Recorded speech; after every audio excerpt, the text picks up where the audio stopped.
பங்குனி மாதம் 12ஆம் நாள் 26ஆம் தேதி மார்ச் மாதம் 2025 புதன்கிழமை.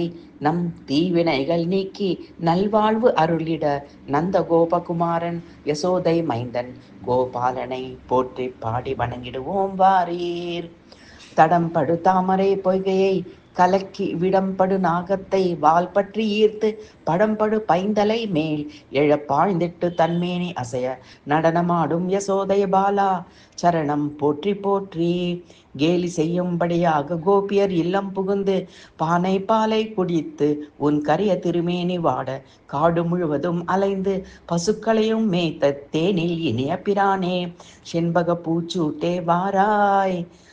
அஞ்சனவண்ணனே ஆயர்குல கோவிந்தனையே கனகம் சென்று கால் நோக கன்றுகளை மேய்த்தவனே கோவிந்த பட்டாபிஷேகம் கண்ட கோவர்த்தன கிரிதரா உனை போற்றி வணங்கிடும் அடியேனை காத்தருள்.